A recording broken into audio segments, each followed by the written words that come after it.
Hello, good evening, and welcome to season 4. I think we're on now, Dave. Season 4. Who'd have Three and thought a it? half, isn't it? Yeah. Three and a half. Yeah, we started a bit late. Of the Sunday night breakdown, Daniel Ratledge and Dave Forrester with you to go back through all of the action in the British Basketball League in the opening week. It's been an interesting summer. A lot going on. All of the changes, the rebrand, and all of that. We're not allowed to say the little letters anymore. Got to say British Basketball League, Dave. That's fine. I don't have a problem with that. Although I will go occasionally get it wrong. Same. Because you don't retrain 35 years of memory, do you? Just like that. Yeah, I thought, just before we get into the games, it's been an absolutely fascinating summer on a number of different levels. The first thing I wanted to have a quick opinion about was the whole GB saga over the summer. We started out quite positively, I thought, with some positive press from a letter that the chief exec wrote for the paper, saying we don't get any respect, etc. And we're all kind of tub thumping. I think that's great. And then we kind of read the letter and thought, maybe it's not quite so good, because it ended up with a kind of a suggestion that, and I might be packing in next month anyway, because this is really hard work, which rather undid everything that had been said beforehand, But anyway, we were told we weren't going to be playing in the Olympic qualifying tournament that the guys had sweated blood to qualify for, and we were going to have a camp instead, and build a program for Eurobasket and all that stuff. And June came and there was no camp, and July came and there was no camp, and August came and there was no camp, and the latest tweet we've had from the chief executive is telling us that we could learn a lot from the last night of the proms. So overall, less than impressed. I think it's been pretty calamitous, certainly from a senior men's perspective. That they're not going to play the game between February and February. They're not going to have had a meaningful, unless they meet together in November. They might meet up then, I suppose, but they're not going to have a meaningful camp for 9 months. And and I know that in sport, the moment that you stand still is you go backwards. Yeah. And you're going to have people who are kind of highlighted by some of the performances at the World Cup, given we'd played a few of those teams recently and beaten them. Absolutely, and we're not going to get into the whole idea of comparative lineups, etc., etc. But the reality of the world is that we are not as far away. We're not as close as people think we are, but we're also not as far away as people think. It's a polarized set of opinions. One group will say, "Oh, we beat Germany, we're the world champions." Another group will say, "Oh, we should be playing in the Irish third division." And when neither is the case. What we are is a good program away from competing. And what we don't have is a good program. And what we don't have is anything resembling a good program. We've got another 3 board members. They may be great, they may not be, albeit we're getting to that point again with the yes minister with the hospital without any patients. You can have many administrators as you want. You can't put a team on the floor. You're not fit for purpose. So that's that. The women, they competed. I thought they underachieved the talent. I thought they lost some games at the end. I'm not convinced by the coaching. I don't think we won anything like enough close games, because we've got high level players. Obviously, I'm not going to break down the games that we lost, but there were some games that really, looking at it, we just weren't. We had a chance to be better. So I thought that was it kind of a disappointment. I thought they could have done, just like when we didn't qualify for the I think it was the Olympics or the World Cup over in Asia, and we lost to South Korea. We should have done that. We should have done that. We've had opportunities to progress that, and we haven't. And I think that whole situation needs refreshing. The age groups. I think over the course of I was going to say the one thing about the women is, in the totality, I still think they've done comparatively better, if that makes sense. I know that this summer was a bit disappointing, but if you go back to the last Eurobasket where we massively overachieved and average it out, it's just the talent that's come, the talent that we had playing. It is a talented team. It is a talented team. Let's not underestimate. It really is a talented team. Now there are high level players there. A lot of them, obviously, some of them played in London as well. And the games were there to win, and we didn't win. And it's always, if you win by 10, if you win by more than 10 or lose by more than 10, it's on the players. If you win by less than 5 or lose by less than 5, you have to look at the coach, and that happened 2 or 3 times, particularly end of game stuff. The age groups, were exactly what you'd expect for something that was put together at the last minute. Mm. The only, basically we've cemented ourselves in the mid-20s in Europe and basically every age group. Yeah. The It's only pretty group, consistent, isn't it? They it were pretty is, consistent. and that's nowhere near what our talent level is. No. Knock this down. Our But talent as you level say, is, if you've got 10 minutes preparation, you'll get. well, yeah, and it was instructive that the group that probably did the best was the under-18 boys who were 6-1. They lost one game. They lost the quarter-final game by 3. They won every other game. But that group's being coached by Alan Keane, Ian McLeod, who've been doing it for a number of years. Yeah. Now, so they have a history of understanding that age group and playing in that tournament and how you play tournament basketball and how you get there.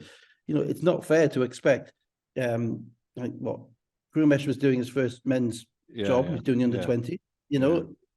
Chantal Handy's probably doing her first ever head coaching job during doing the ladies under 20s. That's not how you run a program. Now, that's all the credit to the guys who were doing the jobs, the people who are doing the job, because they're not getting paid a lot, if anything, and they're giving up their time and effort to get better. But given that we had we've had an organisation which is in place since September, we've got 12 board members. I'm wondering why do we wait until late in the day to put anything resembling a program together? And unfortunately, those results are impacted on the court. And then you had the whole, I'm afraid, probably I thought the most disappointing, the most egregious failure of the summer was the suggestion that, we've got a sponsor for our shirts, right? And the sponsor for our shirts was live GB basketball. It was basically an internet streaming service to watch the games on. So anybody who's watching the games and sees the sponsor's name has already paid for it. So I'm not quite sure how that all works. Not technically, because if you had a live basketball.tv subscription, you could watch the games as well. Okay, well, there you go. But the reason that I thought it was really, really cheap, and I'll say this, is because there was a big thing about, we were going to take away the costs of players playing for their country, which is brilliant. Everybody agrees with that. Great. But the people who are buying those TV subscriptions are the parents and the friends. Yeah. So they're just making them pay in a different way. Yeah. I think putting, their kids who have achieved an incredible amount to get into the national team at that age group, who've given probably 5-6 years of their life, if not more, for the older age groups, to get to that level, and then be told, you can watch your kids play, but we're the only country in Europe that's going to put it behind the paywall. You're going to pay for the privilege. It just struck me as being disingenuous, and unfortunately, there's been a lot of that this summer. We're getting to the point whereby everything in public life appears to be either A or B. And unfortunately, when it's B, people will pass a message of it's A because they think it's a message people want to hear. And that I thought was an egregious failure. So overall, I think the summer has been pretty calamitous for GB. I just don't know what is going on. I don't know what support is happening. The prognostications of the various people who've got a platform at GB are saying nothing of any value at all, and I really kind of weep for it. And I hope, because I know the people that I know Mark will have been working hard over the summer to put a team together to try and take us forward. I just hope at some point somebody is going to say either, yeah, right, you're going to do it, we're going to give you this, that, and the other, and we're going to put this all in place. Or alternatively, they're going to say, well, it's not for us to do this. We're going to leave it for somebody else to give it a go. Because it's not right. Anyway, so that was rant over on that. Well, that was a drum that needed banging, to be fair. I would say so, but I would say so because I've just said it. Right. The BBL has been if GB's 2 out of 10, I think. Sorry, the British Basketball League. Well done. Well corrected. Is probably 4 going on 5 out of 10. I think there's clearly been a massive influx of staff. That brings its own problems in relation to recreating the things that have always happened as a matter of course. So that's particularly with the fixtures. On top of that, there was a well-meaning attempt, and probably successful attempt, to string out the games. Yeah, it's very successful. Very successful. And to be applauded for those of us who watch every game. It's much easier to do so now. Absolutely. I I entirely agree with that. They came out far too late. But that, that may be because of those issues that were going on. I think there was my reading of the situation is that when you bring that many new people in, the reason that the new people are coming in is to change things by definition. And change is not easy to accomplish. And I think maybe that they rather underestimated some of the things that happen on a micro level in this league to make it work, to make the clubs succeed, to make the clubs get bodies through the door and get, and be able to finance it. I think that was probably underestimated at an early stage. But, the result is, as you say, we've got games Thursday, Friday, Saturday, Sunday. They're spread out. Sunday, 6 o'clock, not great, but we live with it. That's just selfish. That's good. But the downside of what we've had obviously is the whole 777 stuff. I'm not going to comment on that because I don't know. It's out there in the public. The articles are written. I have no clue whether everything is as it should be. Everything isn't as it should be. What I do worry for is the impact, the reputational impact it's all having in relation to the job that the new staff are having to do in relation to bringing investment into the league. Yeah. That's the reality of it. The last message we got is that that there's another 4 million being invested. Obviously, when you build a lot of staff, that it's not just a one-off cost; it's a running cost. So you can understand how clubs would be worried if the central funding was going to run out, and there's lots of people on contracts which then can't be paid. And so they've got that extra funding now. So that hopefully will stabilize things. Everybody wants it to be a success. Ultimately, I've spent the last 15 years banging on about the lack of a central office in the league and the fact that we're about to do everything. How they turn around now and say, oh well, we shouldn't have a central office, shouldn't have them doing all changing too much. That would be wrong. But there's a lot to do now. The reason it's a 5, so it's a 5 because of the reputational hit in relation to, obviously, the 777 stuff. And the reality, they haven't got a buyer from Manchester yet. Manchester's still being run by the league, and that really should be a showpiece franchise, and there should be people biting the club's hands off, or biting the league's hands off to get that franchise. So that is it's always you figure out look at what's not happened as opposed to what has happened to try and read between the lines as to the difficulties they're having. Then the other thing, obviously, and it's blown up a bit on Twitter this week because I've been on one. You have? I have. I don't consider that. I think there are two things that. Well, no, I'll start with the positives. The camera work in the games is good. Yeah, no question. We have replays up at the arena during the game. The pictures that we're getting are it's kind of an ESPN4 production for if you've ever been to America and watch sports they put on in America. It's nicely packaged. The shots as people walk in, the voiceover, you go there and the cameras are making sure that they're looking at everybody, all that stuff. So I got absolutely no issue with that. And particularly compared with the static camera we had. For instance, at Cheshire where you'd have people walking in front of it. That's 100% better. So we kind of fired the gun in the air and woohoo, great. We also fired the gun, in my opinion, at our own feet, because 2 hours 10 minutes is too long for a basketball game in this country. In fact, every other sport is trying to reduce its time in order to fit into TV time slots, right? And putting on 20 football not so much because they keep adding 10-12 minutes to the injury time. Well, football isn't a sport that counts because football can do what the hell it wants. I think about in particular about cricket. I think about the pitch clock in baseball that's just coming. There's the 100 in cricket. They took 20 balls and innings off a format which is the best format, but wasn't that more about ownership of the format rather than anything? No, I think that was about making the BBC gave them 2.5 hours. That's it. They had 2.5 hour slot. If it didn't fit in the 2.5 hour slot, then they wouldn't do it. So that's right. And I just think it's too long. And we now have in the game we have 14 timeouts and 14 potential timeouts. Not always Potential, OT, yeah. potential timeouts and 2 quarter breaks. Yeah. Okay. Comes to about 36 minutes. If you add 30 seconds on it for the end of each timeout before the game starts again. So here's my pushback to that. 100. Because I agree with you to some extent, but I'm going to push back on it a little bit. Is I think this week we've seen some good examples and some bad examples of it.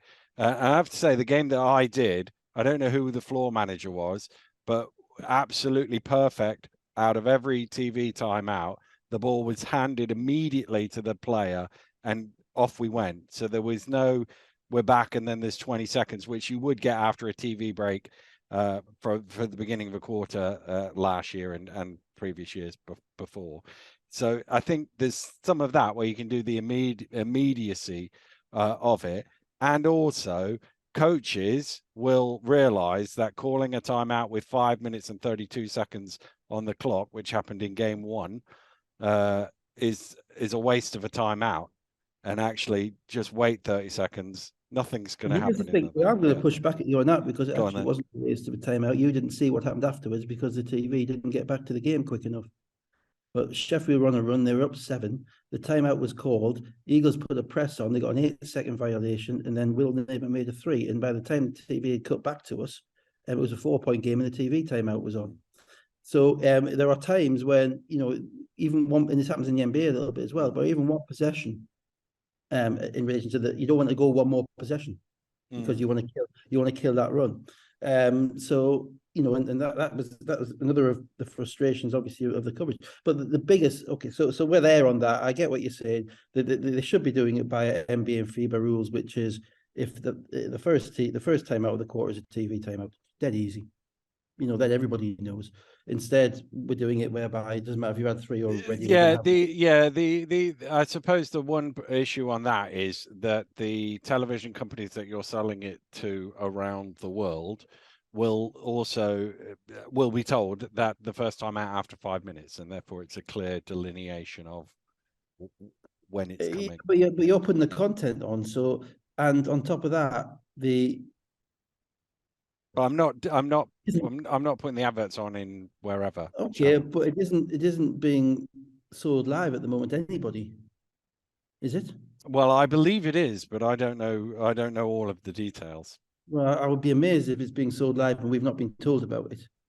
If it's being, I may be wrong, and maybe something will come out, and that's part of the other reason for 5 out of 10, because the information that's been coming out to explain all this stuff really hasn't been great. If that is the case, then so be it. But if if NBA local affiliates can figure out that the first time out of the game is going to be a 100-second timeout, so we got to have our commercials ready for that, then I'm not sure about that the British Basketball League affiliates can't. And the final thing, unfortunately, before we get to the games, and this is what my phone has been blowing up about this, and it's not just me. And I'm not trying to rabble rouse or ringlead or anything like that.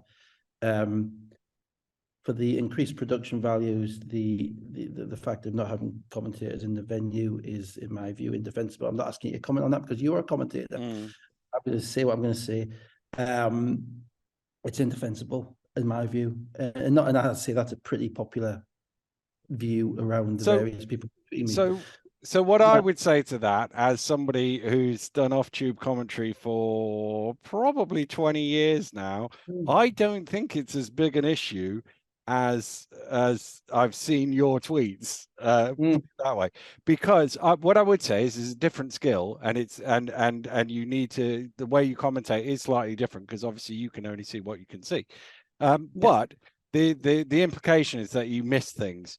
But my sense of it is probably 90% of it you ought not to, and some of that is about the commentator, and some of that is about the director. So it's between those two people. The direction is done in-house as well, by the way. It's done remotely as well. So I could say to the director, as I did, oh, it'd be good if we could have this or that as a result, because of what we're doing. But the reality is the amount of times last year when I'm sat courtside, I've gone, oh, I didn't see that. Did you see that?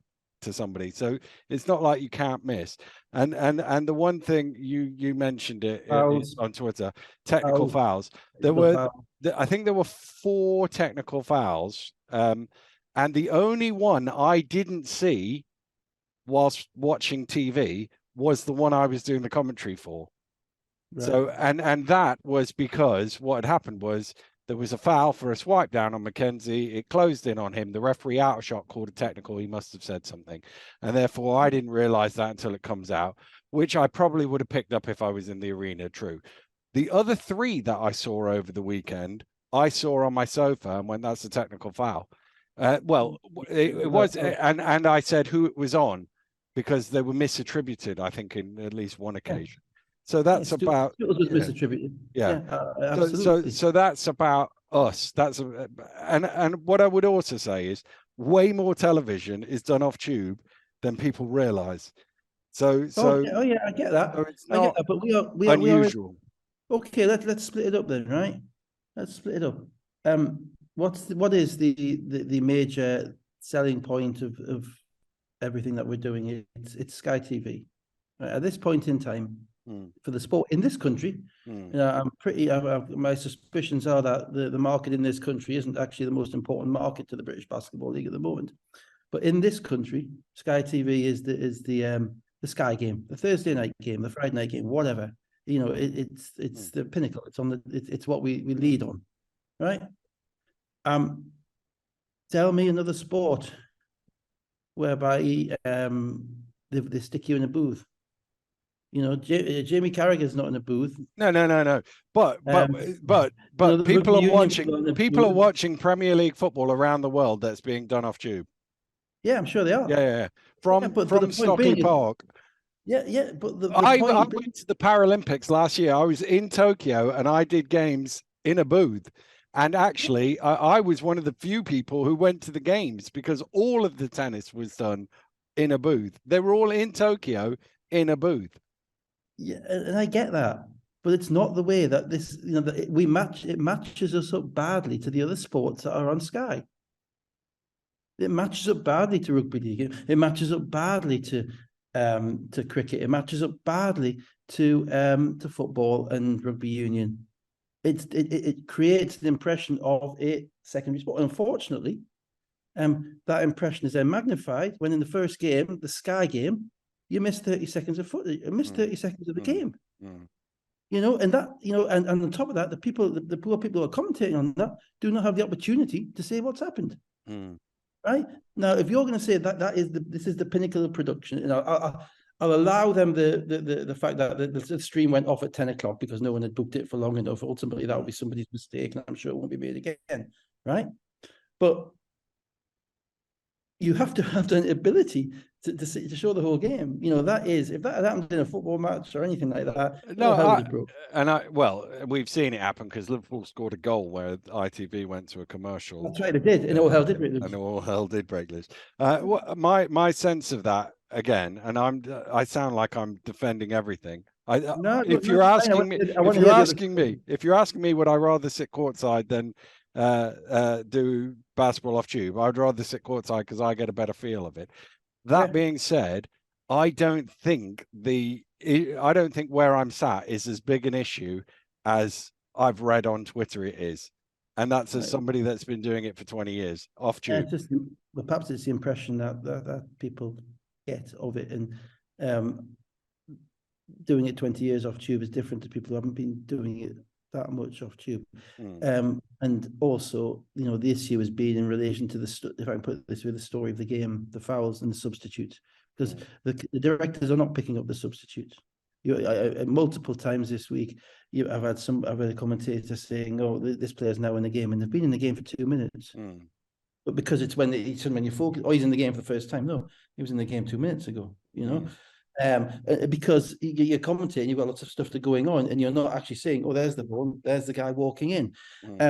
But that's technical and that's detailed, and obviously that's not probably going to be the major 13 to 34 YouTube market. I appreciate isn't going to be overly concerned about stuff like that. The issue is, as I said, my issue is it's almost a bigger picture one, which is this is separating you from the other showpiece sports on Sky. Mm. And if you want to do YouTube games from a tube, I get that. Yeah, absolutely get that, because I can understand that there be production advantages in that. Ultimately, there was 1,300 people watching the YouTube game tonight. When I looked at the feed, I have no idea if that's good or bad, but 1,300 people. It's more than it used to be last That's year. good. It's more than the It's equivalent good. game would have got last year. Well, that's great. That's what Probably we all want. double. That's what we all want. So, and I get why, do you want to be sending people around the country and dealing with all the things that you've got to deal with in venue? Well, it's not just that. It's the reality is the technical of doing that. Then it's not just sending 2 people, because you obviously then need a sound man and you need a mixer, and then if it impacts on the sort of truck that you have, you probably need some sort of truck rather than the way that you could probably do it down the line, but it does add in a lot of extra technical things, and my sense of it is, if I was uniforming everything, this is the best way of uniforming everything. I'm sure it is. So that's why I kind of understand it. It shouldn't be uniform in Sky Games.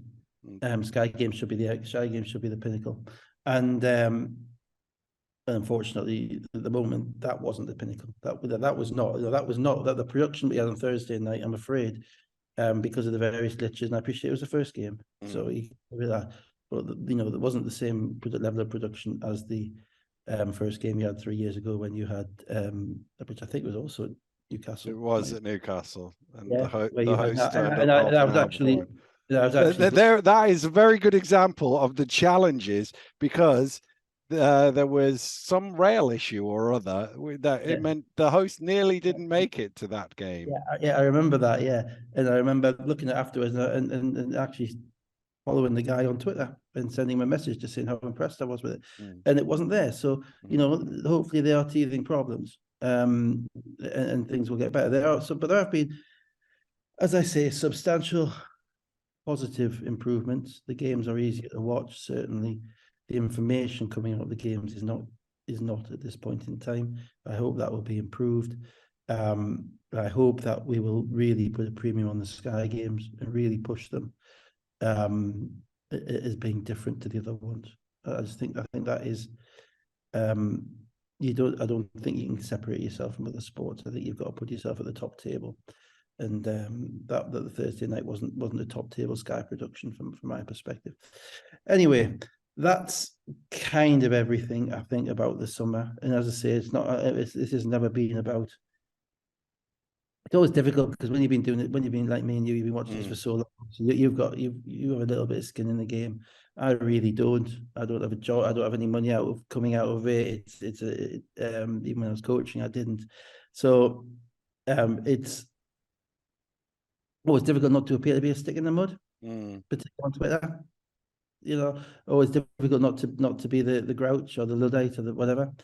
But I'm also pretty resistant to attempts to paint over stuff that isn't right. I don't think the messaging's been great from the league about the commentator thing. I mean, we've had 3 different explanations. One, Aaron talked about, carbon footprint, which I don't. And then I don't know if there's a suggestion from Sam Neater's article on Monday that when they had the conference call or whatever, the press conference, about the content manager saying, it's because he was experienced in sailing and it worked remotely really well there and he could do that. And then there's been another suggestion that it's financially better. So I just don't know which one it is, and I don't know. I think that bit was around remote direction rather than remote commentary. Right. Okay. Fair enough. And I also think there is a definitive tilt, and it's imperceptible to those who haven't been watching everything for 35 years, perhaps. But those who've been absolutely ingrained in the game, there is a definitive tilt towards Americanizing the product. And that obviously was emphasized probably most obviously by the bit that on YouTube that came out in relation to that. Again, that shouldn't have come out when Aaron Raiden was on YouTube, and they showed 6 minutes of clips where he was explaining how good it was that we'd sold rights to the Bay Area and to Boston, to Philadelphia, and that type of stuff. And I think there's been a decision made, and I might be entirely wrong about this. I've got absolutely no internal information at all. this is all just me basically just sounding off, that the easier market to monetize is the American market than the British market. And I think that's probably right, actually. Because the British market, we all know the difficulties of the British market. And I think that everything that's being done is not specifically aimed at, but the steps that have been taken are aimed at particularly gaining a foothold and knowledge in America, which is obviously where the main investors come from, which also may then encourage investors to come in with more capital and also buy clubs. So I actually get the strategy. I just wish someone would go out and say it. Or say this is really important to us and this is what we're trying to do. Because the danger is that if they don't, whilst you've got a pretty loyal core audience here, core audience is dangerous, always dangerous taking core audiences for granted. And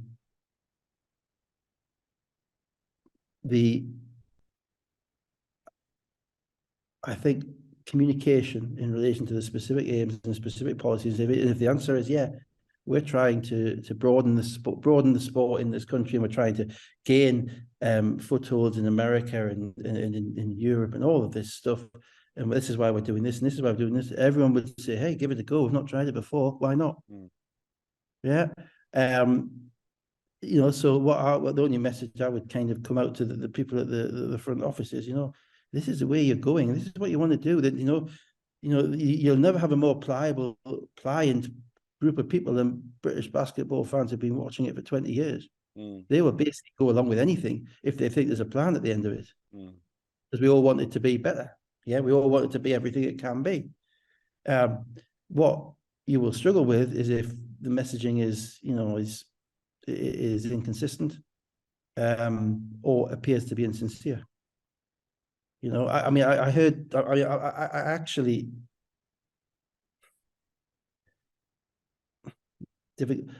I cringed a bit this afternoon because at about 5-minute mark in the first quarter, Tahir read out a bit about how great TV timeouts were.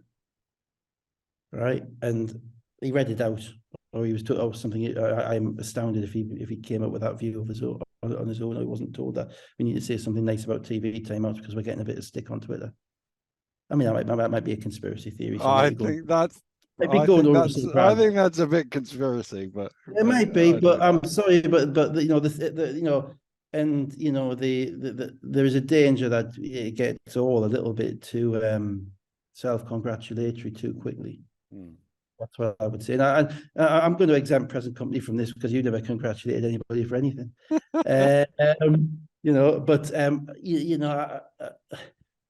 Just come out and say what you're doing. This is why we're doing it. And we understand that there are give and takes. We understand that means that, on a Thursday night, kids are going to have to leave Newcastle Arena at 10 o'clock in the school week.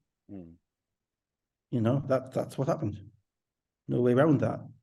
But this is what we need to do to take things forward. So we're going to ask you to really try and bite the bullet, and fans keep going, and we're going to try. The plan is to sell this advertising, because at the moment it's not a good look. You're doing TV timeouts and you're getting a blank screen. That is not a good look.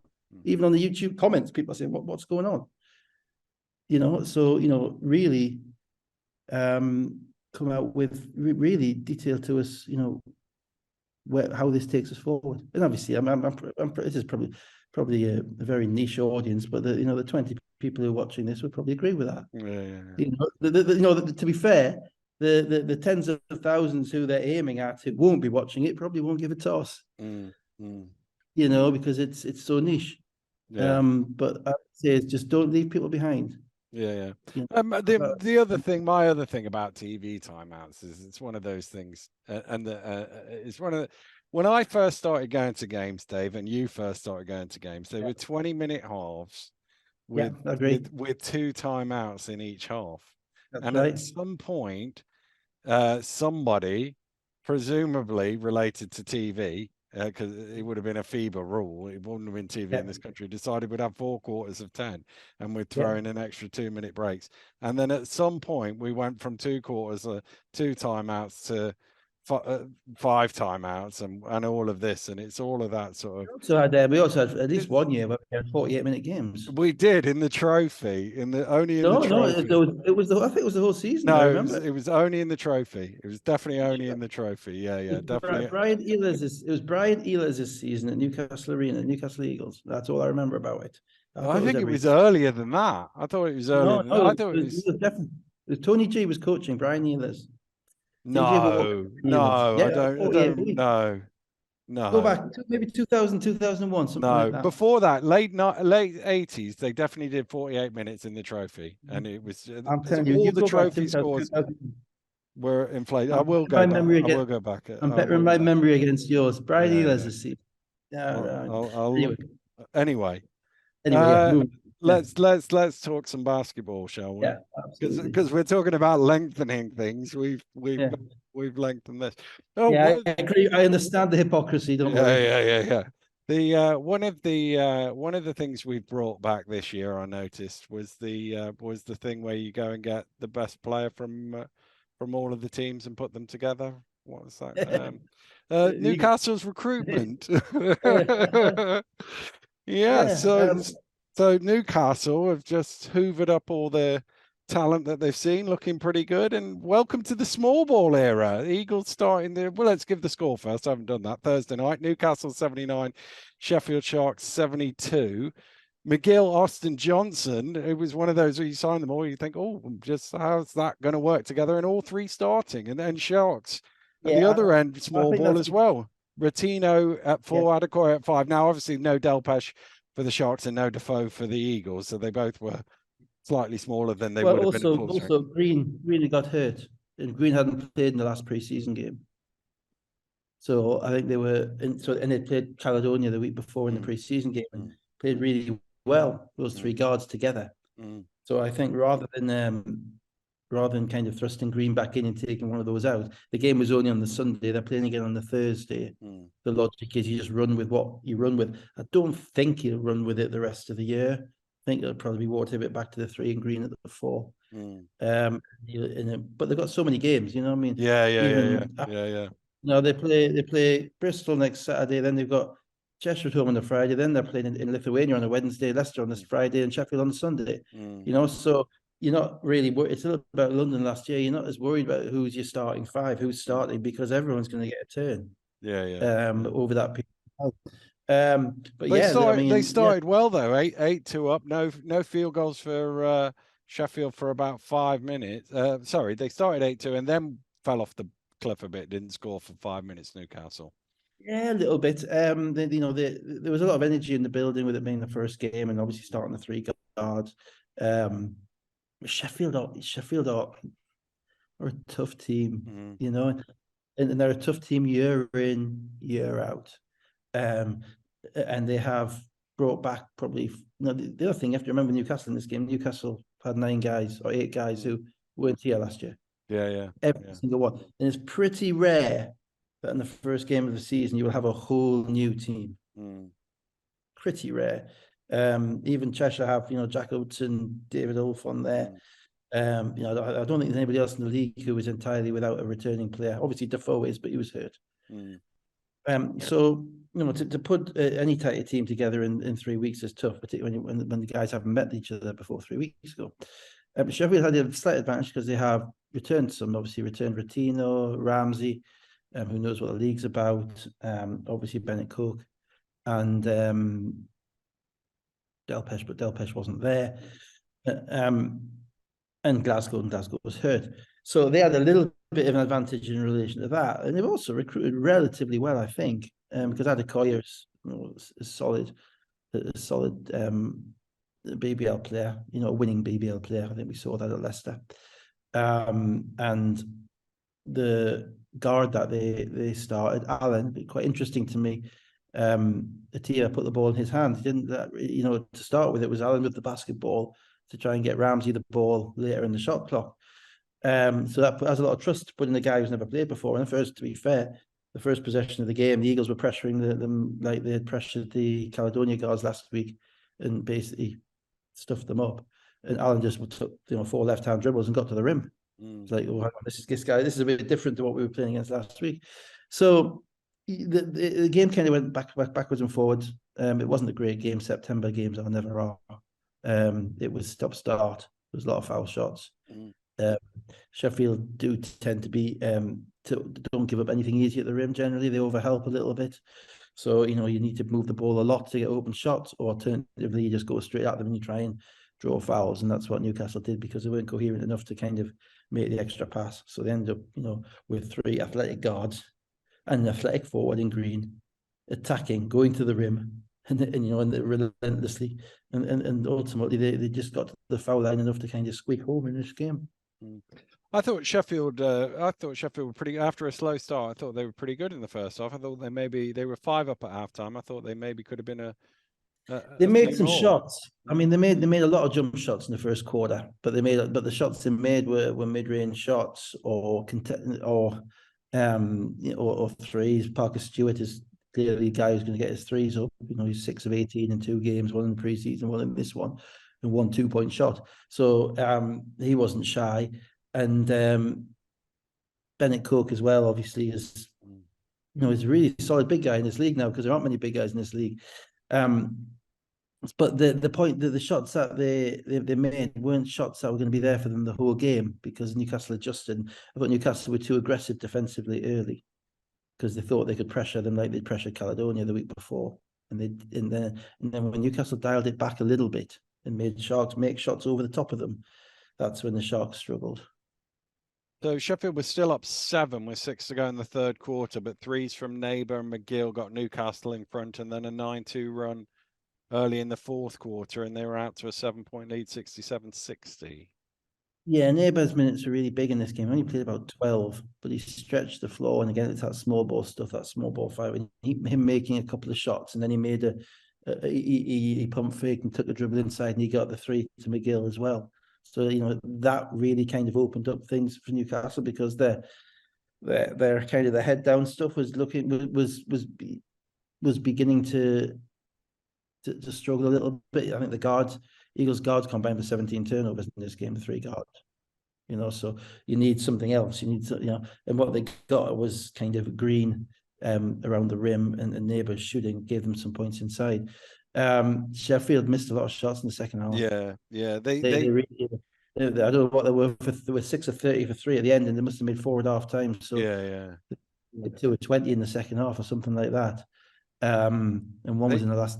They got it. That was what I was about to say. They got it back to 67-65, but they didn't score another field goal until the last 30 seconds of the game, which was a 3. And Eagles just sort of edged away from them, hit some free throws, and I actually watched that back a little bit, and it was, it was good. It was reasonable defense, but they had some open looks, and obviously conditioning isn't necessarily there the first game of the season. You don't necessarily get the ball in rhythm. You've been hounded all game by all these guards, and there's no question that Newcastle are quick. I mean, they are. Those 3 guards are quick. So they didn't have the legs under them to make those shots, and their offense kind of hit a wall at the end. Couple of things. There were 2 pretty awful travel calls in this case, both by the same ref. One was on Bennett Cook in the first half in the post, where he made a perfectly good post move and laid it in with his left hand. The second was on Jordan Johnson, with his little spinning 3-point there off the backboard, which was the bog standard 1-2 call. With Shine resorted to a technical, so it was a kind of one of those double errors, as it were. Speaking of travels and technicals, tell me about the other one. I've left my phone now. I did double check it because in real time I thought, you know what, because he's thrown it and then he's run ahead and then dribbled it straight away. I thought, actually, what's the difference between that and just sort of tossing it out in front of? I don't think you can. My guess, and it was only a guess, was that you can't advance the ball with a pass like that. You can. The reality is you can. And I got sent I did ask the question. I got sent the circled bit of the rule, and it's on my phone, but I've left my phone in the other room, so I can't read it exactly, but it's words to the effect of you're allowed to throw it out in front at the start of a dribble, and it doesn't matter how many steps you take to get to that dribble, as long as the ball touches somebody else or the floor before you touch it. It's roughly Right, that. well, fair enough. Credit to that same referee. Good for him. It's a bit weird, ain't it? Yeah, it was a bit weird, but it was so weird that in real time I was like, actually, because it looks like it ought to be a travel because he looks like he's passed it to himself. But in real time, I questioned it and went, oh, I'm not sure. I think because he dribbled it, that might be okay, which is why I then asked the question. If he picked it up, it wouldn't have been. I think so, yeah. I think if he picked it up, then it's a pass, but because it's part of the dribble, because he'd immediately dribbled it, it's part of the dribbling motion. Yeah, yeah. I get that. Does make sense. I mean, I didn't get it at the time. You know, I had my biased head on. I thought it was rubbish. Yeah. You know, at the end of the day, if you get it right, you get it right. So there's a couple of calls, but you got to get better out with that and travels. Outside of that, I think both teams are going to do all right. I think there were two of the better teams I've watched over the weekend in relation to game readiness. You know, they both came in like, you know, with a degree of physicality and understanding of what they were. At one point, you're right about the small ball. At one point, the team didn't have Coke or Adekoya on the court, and you had basically, you know, Walton was playing the 5, and I think he's probably a 3 and a bit, you know. And the Eagles were playing with Neighbour at the 5, so it did get down to that. And I think more teams might get down to that. But I think both teams benefit from only basically playing 8 guys. A little shout out for RJ Aitle Rock, first game at college. Made some plays in the fourth quarter. Just needs to get into shape. He's not in shape. You know, he kind of come. You know, ultimately, you know, he had 7 points, I think, in 7 minutes, but he had no chance of staying in front of Jordan Johnson. You know, a couple of times the Eagles broke him down because he was on the court. So, you know, you see that sometimes, and he may have been injured. I don't know, but he has to get into shape, and he's going to be a good player. Green 17 points, 11 rebounds. Johnson 14 points, 5 assists. Austin 13 points and 10 rebounds. Pipkins 16. Ramsey 12 and 9. Cook 11, 6 of 30 from 3, as you said a few moments ago. So let's move to Friday night. Bristol Flyers 82, Plymouth City Patriots 65. This is where it's unbelievably hard to know who's missing when you haven't actually seen them play yet. But Christian Cunningham, shout out to Bristol for putting it on their Twitter feed. Christian Cunningham out with a knee injury to John Lucas with a hip injury. Mason Faulkner was missing for the Patriots, but I couldn't find out why on that one. I didn't see it. Bit scrappy early on this one. Flyers hit a couple of threes. Wiley and Johnson, a couple of baskets for the Patriots, but 12-12 after 7 minutes wasn't quite flowing off. This is where I actually do feel for the commentators a bit, because all these new guys and player identification on TV screen is tough. You know, I was trying to player identify as we were going along, and it really wasn't easy. Plymouth started out, you know, like a fresh team, thinking, "Oh, this is a wonderful world," and you know, playing with reckless abandon and making shots, and you're trying to figure out, "Oh, this guy Wiley dropped 32 on Surrey in a pre-season game." You're thinking, "Oh, you know, he might be a scorer." And a couple of, you know, we're trying to figure out whether the big guys can shoot it or whether they're just shooting it. You know what I mean? And that type of thing. With Bristol, it's a little bit easier because we know Trajan Jacob from last time, and obviously Corey Samuels played 27 minutes in this game. You know him as well, and obviously the big guy in the middle stands out. He stands out. Yeah, he does stand out. Very kind of. So Ollison, we'll get to him in a second. Ollison put them a little bit ahead in the first quarter. 4 minutes to go in the second quarter. It's 28-21. And then Brad Green, he took over and he had 10 points. And the Flyers, over the next 6 minutes into the second half as well, 42-25 up into the third quarter and pretty comfortable. Yeah, they didn't have any answers for him, Plymouth. No, they didn't. Green is, I think, a little bit bigger, but he reminded me very much of Nelson Henry in the manner in which he played. If he caught the ball in the paint, he was basically scoring, and he was quite active around the basket. So, you know, balls would drop into his hands, and because he's a wide body, he would finish. I think he's going to be a scouting report guy. You've got to stop him catching the ball in the paint. You've got to push him maybe 2 steps outside. I think at that point it may be more difficult for him. But what happened was Bristol's penetration, and they were basically doing a lot of the same stuff they did last year with the drives and kicks and head down, and that gave him a lot of space around the rim, to either finish offensively or for them to throw little shovel passes in. And the hardest thing beginning of the season is to get your defense right, because you haven't really got a scouting report on teams, and also you've got new players as a coach that you're learning. So coaches having to work out who can guard and who can't guard, who can guard, who do I have to hide, and who can hide them on properly to give ourselves a chance.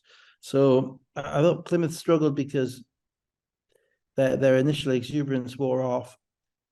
Also, they got nothing from Taylor Johnson in the first half. No, he had a good second half. A good second half, but when the game was going, he really, he kind of really struggled to adjust to the physicality of Bristol, and they haven't. What makes me worry for Plymouth is their lack of shot creation. They didn't, outside of LVC. I think the other 25 points they had in the first half, LVC probably created half of them. With his pick and roll stuff and whatever. Outside of that, they kind of struggled, and they're going to need, with that roster the way it is, and obviously I don't know what fault there is, so Fulton might help them with that. They're going to need Johnson to be really, really, really good, because somewhere along the line you've got to be able to create a shot, and outside of Dusher and the screen and roll, it was a lot of one-on-one stuff or kind of contested big guys threes and that type of stuff, and that's what I kind of worry a little bit for them about. Bristol, who basically went on in the second half just to kind of put the game away in a very matter-of-fact way. I don't think it harmed them without having the 2 new guys, because early on in the season, the less players you've got, the more players you've got who know the league, the better. So, playing Samuels is fine. He's played last year. Coach doesn't have to worry too much about rotations. Got a good minutes out of his 2 bigs, and at one point he's even playing them both together because of the lack of numbers that he had. So that kind of bodes well for them. We know that Ollison is solid. The point guard obviously is going to be a big piece for them. They're going, and I don't know how he's going to compare with previous point guards. Obviously, they had Mike Miller there last year. And Jelani Watson-Gale. So they've lost both. So that's kind of big shoes to fill. But they had enough to be, and they've got the small forward whose name I forget. Kedrick Johnson. Johnson, yeah. Johnson. Yeah. Who looks like Kedrian. Kedrian Johnson. Who looks like he I don't think he's good. He doesn't have the size of like a VJ King or anything like that, but looks like he's going to be perfectly serviceable BBL player. So yeah, they kind of continued the way that they finished. But as I say, Plymouth scored 43 points in the second half, 40 points in the second half, and Johnson had 17 of them. Yeah. So Johnson's going to be a big guy for that team if they can't add any other scoring, and it's going to be hard for him because he's going to be basically he's going to be outsized a number of nights, and he's going to be playing against players with comparable quickness on the other nights when he's not outsized. So they're going to have to find a way to kind of get more scoring, and it's difficult with rookies. Best bit of the second half, I thought, was Samuels and Dusha winding each other up. I thought that was here we go again. Yeah. Half of the court, yeah. It's the way they both were like, it wasn't me. Yeah. Right, so Green 23 points, 10 of 17 shooting, although 3 of 8 from the free throw line, 10 rebounds. Johnson, 15 points, 5 rebounds, 6 assists. Ollison, 13 points. Just because it's Bristol, they shot 39% from the floor, 16 offensive rebounds, and 12 second chance points. We'll see if we need to bother keeping that this year. We'll see. Johnson, as we said, for the Patriots, had all of his 17 points in the second half. He also had 7 rebounds. TJ Atwood, 17 points. They were the only 2 in double figures, 26 turnovers as well, though. Well, that comes down to, again, to the guard stuff, doesn't it? You know, Yeah. you've got to have shot creation and 26 turnovers. It means that either guards aren't getting it where it needs to go, or the forwards are taking it upon themselves and shooting the ball in advisedly. So yeah, but it's early. It's September. Yeah, September. Probably They early, weren't. yeah. They weren't even. Their point. I didn't write it down, but the points for turnover, points to turnovers weren't too bad. But obviously, it's the shots that you lose at the other end of the floor. So let's go to Leicester. Leicester Riders 86. Cheshire Phoenix 110. No Caleb Asprey for Leicester. No David Ulf for Cheshire. Skylar White back in British basketball, made some early threes early on. Cheshire doing a good job on the offensive glass and forcing turnovers, which was really the pattern of the game. That was what won them the game. Yeah, Skylar ain't changed, has he? No, no, no. He's last memory I had of Skylar was we had to stop a fight at Guildford Spectrum with Sade and Ed Hussein and Skylar, you know, squaring up to each other not Guildford Spectrum, but sorry, Sports Park. Sorry. Yeah. In a game we won 110, 101 in the COVID season. You know, Skylar was, he's pick and pop. Now, we'll just talk about Cheshire first. Cheshire, really fascinating watching them, because you know the starting point guard Rideau is probably as out of shape as a rock. You know, he really, you know, he had no lift in his legs. At one point, he pulled his vest over his head, and you saw a little bit hanging over. And it's just, you know, like, you know, you've got to be in better shape to be playing in the BBL.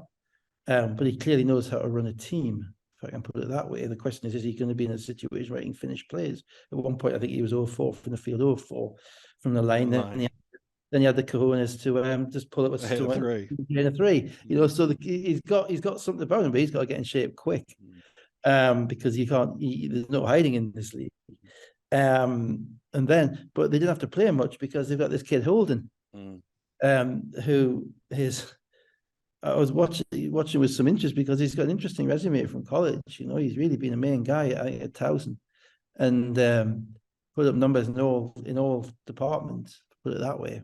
Probably not quite as much as a shooter as all his other stuff, and in the first half, I watched him literally stand at the foul line while TJ Lyle walked in to rebound his own missed foul shot, and thought to myself, what's going through this kid's head, you know? And then in the second half, he basically ripped Leicester to bits with his passing and his quickness and his ability to make passes, and he's one rebound short of a triple-double in his first game. So he's going to be an utterly fascinating guy to watch, with his with his skill set. He actually took me back to a guy called Akeem Ellis. Oh yeah. Which I had 5 or 6 years ago. Yeah, I did. I think it might be a few more than that, was it? Yeah, it might be a bit fun with that. I think it's probably the same time they had Keanu Roachford, I think, from memory. Might be wrong. But yeah, maybe 7 or 8 years. I think that might be closer to 10 than 5. Yeah, well, they beat us 15-16 in the playoffs, so that would have been 7 or 8 years ago. That may be a bit later. But Akeem Ellis was the same. It was big guard with his ball in his hands, you know, fancy haircut. Basically thought there wasn't a play that he couldn't make. And watching Holden kind of took me back to that. But it was interesting just to talk about Cheshire a little bit, before getting to Leicester. You know, it was interesting what Ben said afterwards, which was basically, you know, we had success with the 3 guards at the end of last year, and they've bought into that, and they've decided to recruit an identity, and they lost Neighbour to Newcastle, and they went and got the best replacement for Neighbour, who was White, effectively. They spent most of the time playing White as a stretch 5. Just couldn't get their heads around that too, you know, because you know that the 2 big guys, you know, just every time Skylar looked at his feet, he's shooting it, you know, bottom line, you might want to stop him. I don't think you took a dribble inside the 3-point line the whole game. So you have to make the opposition do what they don't want to do, and they didn't do that. But he spaced the floor. He's found guards who are good passers. And then he's got this kind of Swiss Army knife, Aaron Rye, right? And I say Swiss Army knife because he's not really a comparable player to anybody, and everybody knows how good he is. You know, there's nothing about this is a surprise coming from NBA1. Look, his name was mentioned, you know, around the league all summer. You know, and he was, you know, I don't think Cheshire was his only option. I'd be surprised if it was. But he's gone there, and Ben's clearly giving him free rein, if I can put it that way, or rein to be just a player. And this is a guy who won 42 games last year and lost none. So there's something, as being the main guy on that team. And his because he doesn't jump out the gym, he's underestimated. Because he has kind of an old man game. There was a little bit about him which was old man Charles. And Charles got to about 36 or 37. And he would score at anybody from anywhere without leaving his feet. Any which way. Deceptively slow as well. Deceptive. But in a way that you've gone past him, and he's laying it in because you're jumping up jumping up and coming down as he's going. Or he's getting his shoulder pass, or he's shooting and all of that stuff. So now, obviously, he's got a long way to go. He's played one game. He's got a long way to go. Charles Smith, I get that. But that and to be fair, Luke Brazumbo went 7 for 8 and 20-something points in his first game. Yeah. So you do that. But the thing about it, what impressed me about it was that he found different ways, and he's clearly a good passer, which means he's not a black hole, 23, 7 and 7, and also a good offensive rebounder. So they've kind of got this team whereby you've got Rideau, who's a floor general, but who isn't in shape, wasn't able to give him that much help. You've got Holden, who is a wild card, I think. And then you've got Rye and Jack, who are going to be the absolute engines of the team. Rye by doing all the things he does, and Jack by doing all the things he does, which is basically stand in the corner, run in transition, make shots, make plays. Jack could have had 40 in this game. Should have had 40, but he didn't get started until the second half. And you look at the minutes that they've got and the points that they've scored, they have, I think, 65, 66 points from Jack, Skylar White, and Aaron Rye. 67 points. Okay, they're three guys who have been around and know the league. Well, Rye doesn't know the league, but he's a pro who's played in this country, and that benefit. And then you add in 16 points in 10 minutes from Christon. Whoa, where'd that come from? And you add in that, then you're getting close to 110 points with 15 missed foul shots in Leicester. So Small and 18 made threes out of 39 attempts. So they've benefited in that game from having their identity early and being ready for the game and from making a ton of shots. Okay. They also benefited from the fact that Leicester had 10 players who played. You've got one who didn't play. Rob didn't give many minutes to Connor or Mo Walker. So you have 5 minutes each. So basically, you've got 8 players with Leicester who played the preponderance of the minutes. And out of those 8 players, you have Kimball and Blake Bowman, who didn't get off the bench in the playoffs last year, as the main returning guys. And you got I think six rookies basically, and figuring out rookies is hard early season, and having rookies and putting them on the court together. You don't. Just because you've got it happened with the Eagles, happened with us. Just because you've got the shirt on the front, the name on the front, doesn't mean you're going to be what you were last. That you're the same player. They had for 3 years or 2 years. They had probably one of the best wing combos in recent BBL history in Whelan, Jackson, and Loving. You don't just pick up guys out of college with and expect them to be like that. Before that they had Holden, Taylor King, Pierre Hampton. You don't get guys, Drew Sullivan. You don't, this is a totally different level of understanding of the game. And as a coach, what you have to do is trying to find what the guys do and what they do well. And I thought they lost their composure a little bit. I thought what we're looking for with rookies, because all the rookies can play. There's no issue in relation to their talent, but there wasn't that much poise out of them. So I said, Edu was not a rookie, obviously. Sorry, Edu was played in Holland. He's a year out, but he's rookie to the BBL. And I thought, out of them all, I thought Pinson was pretty good. He looked like he was he had poise about him. He looked like, you know, he had an idea what he was accomplishing to achieve. Holmes is clearly a force of nature in relation to the way he plays powerfully. But he was minus 36 in the game. Yeah. You know, and he's going to have to, and I think probably the knock on him is probably his shooting, and that's, you know, because he's a head down guy and he gets to the rim, that's fine. But, so he was okay. Bridges again, the big guy, you know, look young, look, you know, skinny, young, can play, average 12 a game in the Big 12, whatever he played in last year, clearly can play. But it's a heck of an adjustment for these kids, because they're coming out of college and they're having to fend for themselves and they're having to come into a system and meet all their teammates, and it's 3 weeks, you know. So the decision that Leicester are going to have to make, and Law, I think Law will be a good plug and play guy for them. Having watched what I watched, I think, you know, him and Pinson were the two that were most under control of the new guys. But you know, yeah, Rob's got some sorting out to do. You've got to try and instill some form of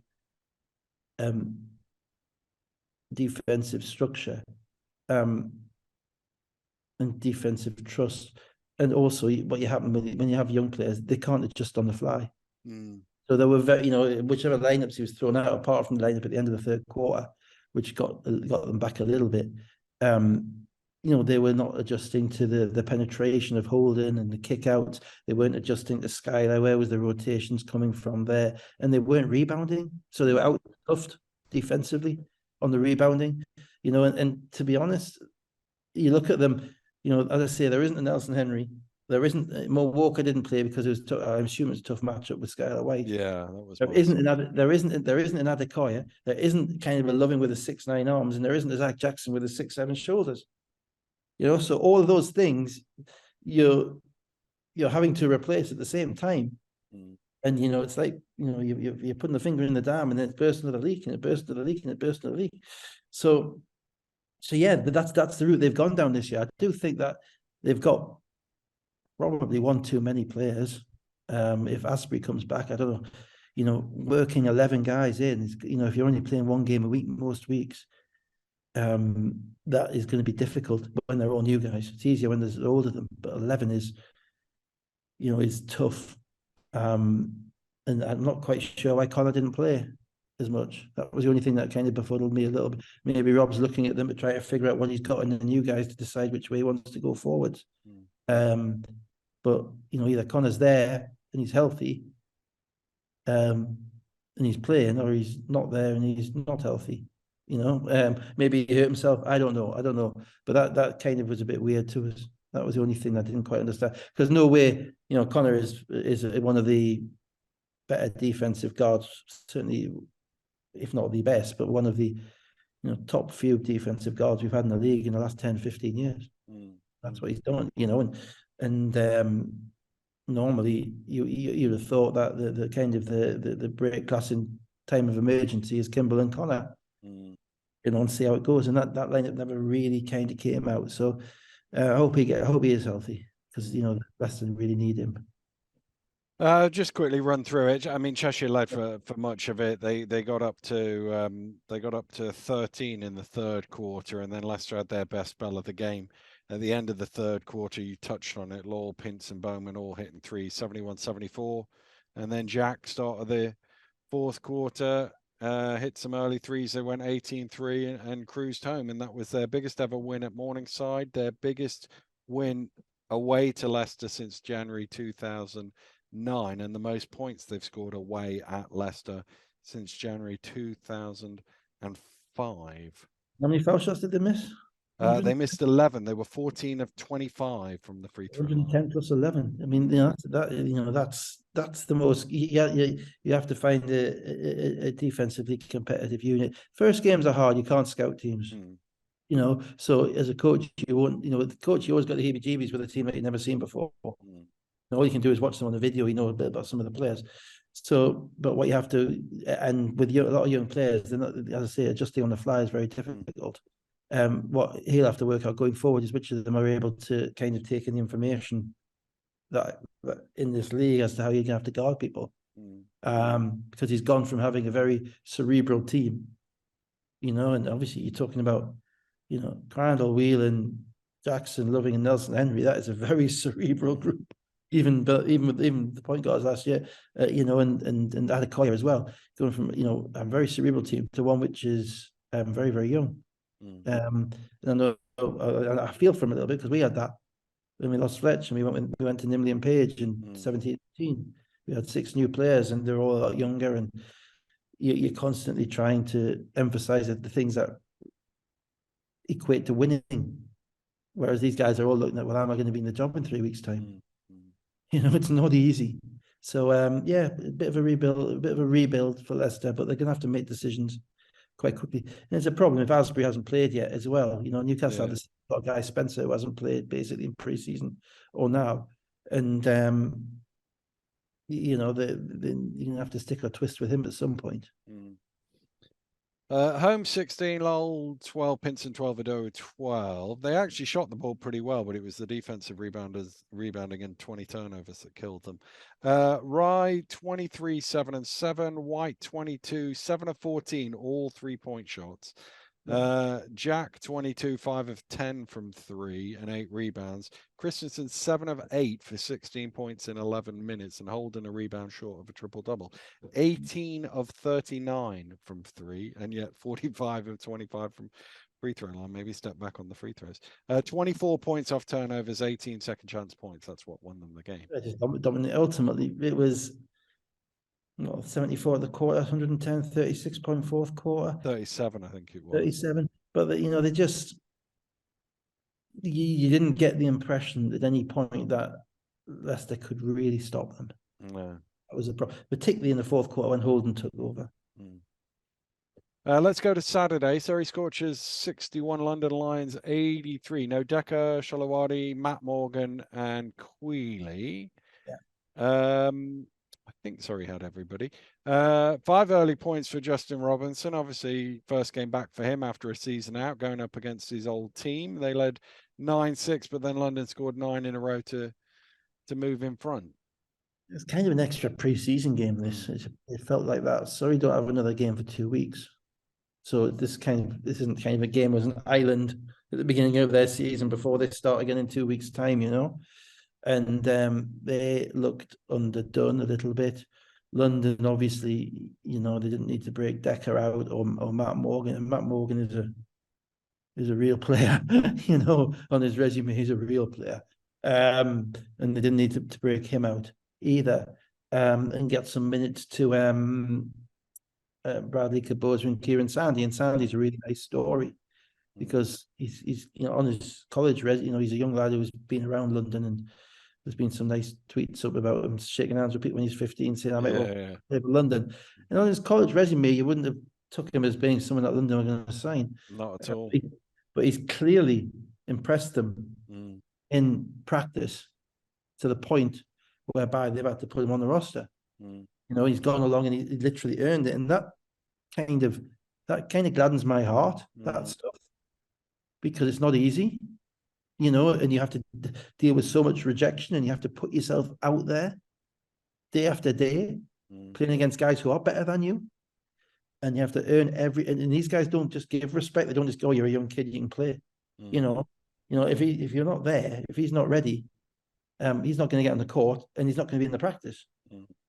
So he's earned that, and that's really nice. Surrey,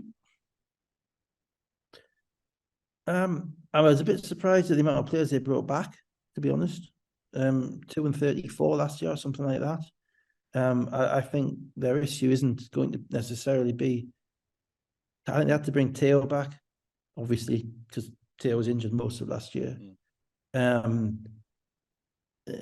What else they brought? Josh Steele, probably because he's a solid British player in this league. I was surprised they brought Paddy Wang back, because he had a lot of potential, a lot of athleticism, but ultimately he wasn't able to close games for them, which if you're going to put a ball in his hands at the end and he's going to be your guy, you need a guy who can do that. And he only shot like 25% from 3. But Lloyd obviously sees a lot of potential in him. The problem is that this is a tough league for potential at the moment. you know, because there's 10 teams, you know, there's no one, you don't know when you get the chance to get better again. And obviously they brought back Andrew Lawrence as well. And, you know, it's that kind of the issue with them is going to be, you know, what are Lawrence and Robinson going to be able to bring? If they can be 2016, 10 years ago, what a backcourt that was. 10 years ago, then you're not getting them. 10 years ago, you're not getting them. To be fair, Lawrence looked in better shape, I thought. And Robinson's always in good shape. So, you know, they have a chance with that group, and they brought a new American point guard in who was pretty creditable for his first game, to be fair. But the hardest thing this year is to find bigs. You know, there's a reason small ball is happening. It's not just chance. It's because finding American guys over 6'7" or 6'8" on BBL budgets who are actually able to add value to what you need to do in this league is really hard. London have gone and got Gabe and Josh Sharma. So that's kind of and Gabe looks in shape as well, mind you. So that's kind of your level. Yeah, Gabe and Josh Sharma. Well, you're not going to find an American guy at that level who is going to be available for BBL money, because they can all go to the Philippines or to Japan or to Saudi Arabia and get paid 15 grand a month, because they look the big guys over there, because you know, that's what you're looking for. So what you find is teams have kind of downsized a little bit, and it's hard because, you know, Surrey have got, you know, the New Zealand fella who Hart. Yeah. He's a power forward, but he's not that big. He's not that big a power forward. Saquon Jameson, who's a rebounder, 6'8", solid rebounder, but again, not a great finisher, and he's going to struggle to finish over, you know, Josh Sharma or those guys. And I think they signed, was it Mohammed, the other guy they signed? Who's a bit of a stretch, who's a bit of a wing. So the question is, how are they going to score inside on teams? You know, in that case, the guards are going to have to make plays, and then the question is, you know, Robinson and Lawrence and Holden, sorry, Holden, yeah, Holden's the other one. Gooden, are they going to be able to create the shots? And I'm not entirely sold on their roster. I thought Theo might have played a bit more in this game because he was able to, you know, knock down a couple of shots. I might be wrong about that. I might be wrong about the roster. I just think I'd like to see maybe one of them, and it's a bad comparison because they're going up against Conor Morgan and Grantham, and Grantham was France Pro A, 12 points a game, and Conor Morgan's ACB. You know, so it isn't a fair comparison for the rest of the league. But I say that I'm not entirely sold on the imports that they've brought in at this point. We'll see. So basically, to rattle through this game, London had 11 in a row to lead 33-22 in the second quarter, and then in the second half, essentially for every basket, London got 2, and it just sort of pulled away from them. Yeah, they didn't finish very well. Sorry, what I could see around the rim, and you know, it's going to be hard for them. You've got to be able to find that way of creating shots, and your bigs have to be able to finish at the rim. So yeah, as I say, we'll see. Cameron Gooden 12, Justin Robinson 10, the only 2 in double figures. Jameson did have 14 rebounds, so he was obviously a great rebounder in his last.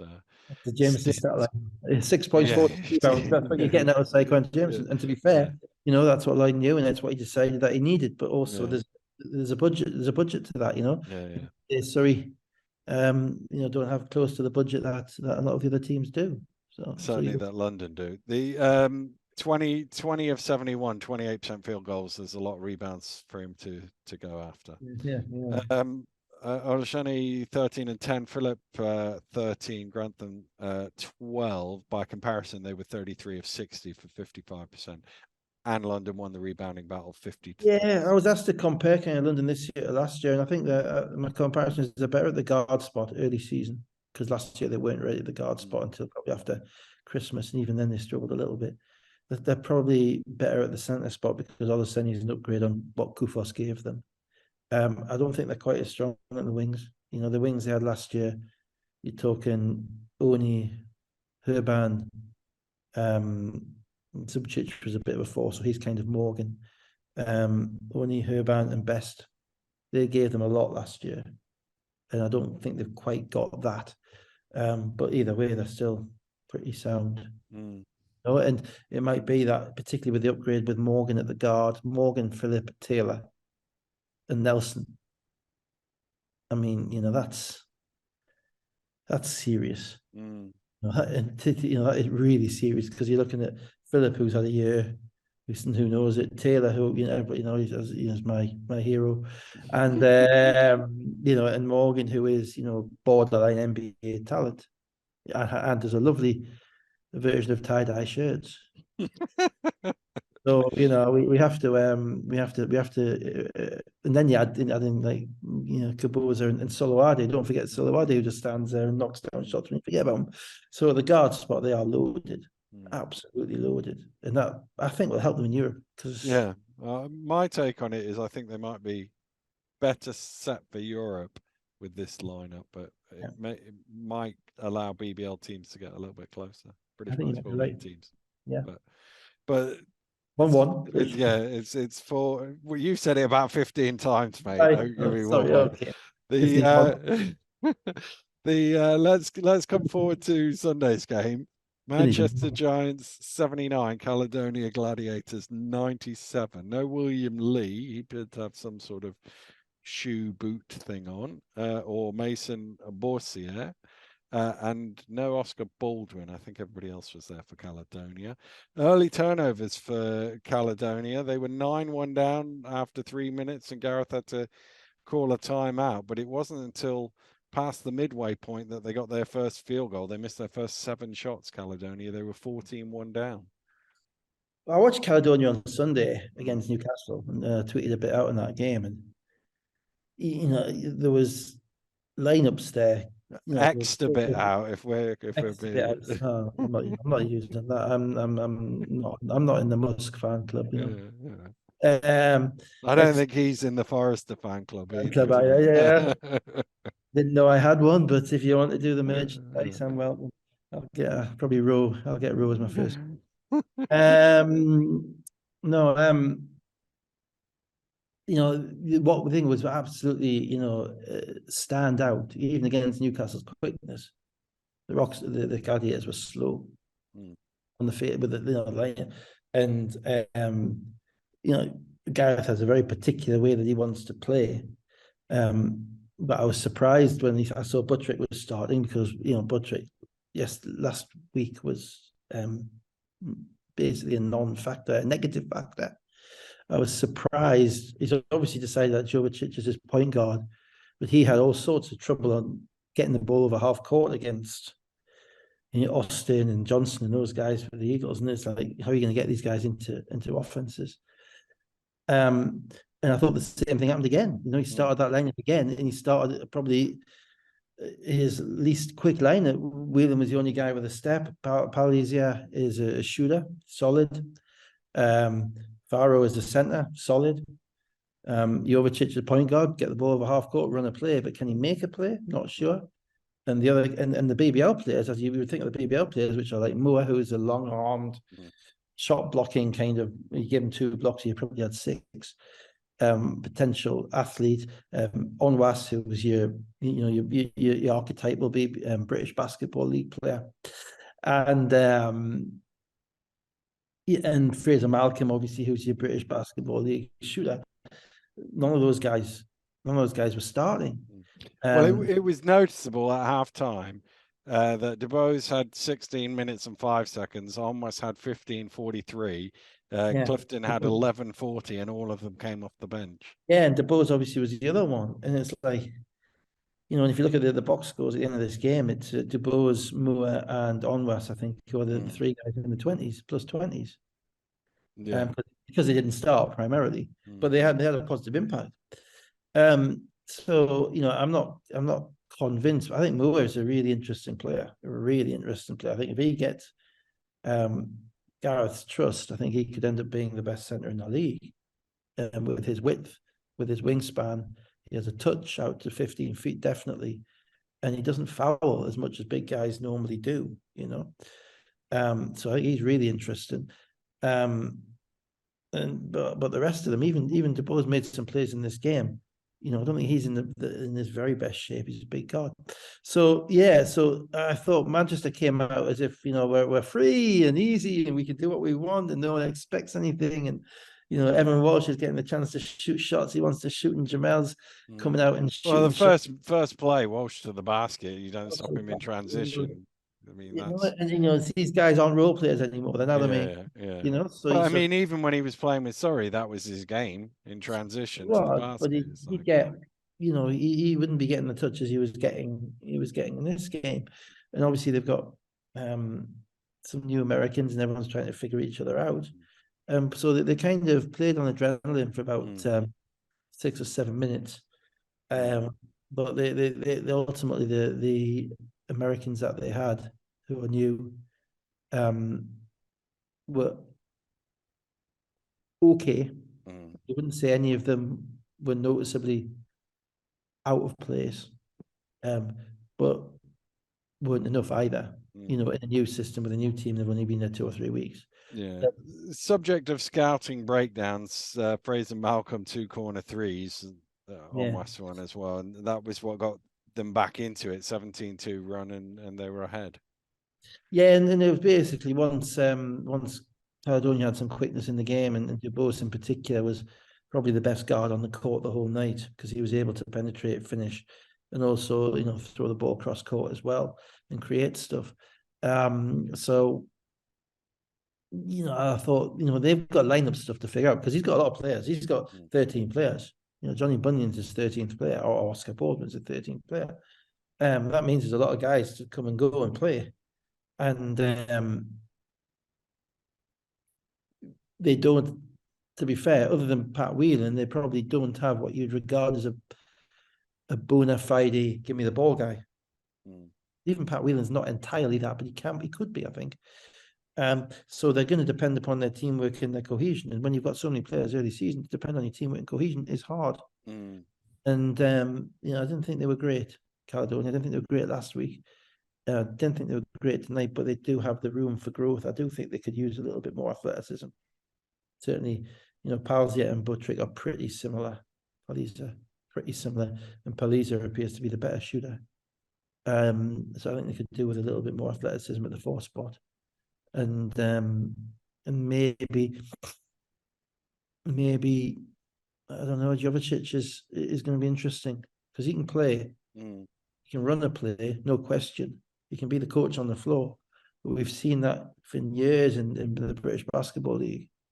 That being able to run a play doesn't necessarily mean that you're best suited to this league. You know what I mean? It's being able to make a play if you're a guard. So Gareth's kind of rewriting that. In relation to Manchester, it's going to be tough for them early, particularly if William Lee's not there. But they've got rookie guards, and rookie guards is hard. Rookie American guards is hard because they all showed, I think, that they can play. But when you're battling against Larry Austin one week, and then you're going against Jordan Taylor the next week, and then you're going against the guy at Tejon Lucas, the guy at Bristol the next week. You're going to get back. Eventually, you're going to get worn down. And if you would hope that the first game you'd show them the very best, and if that is the very best, they've got some difficulties. Hopefully it isn't, and they've got a bit more in them.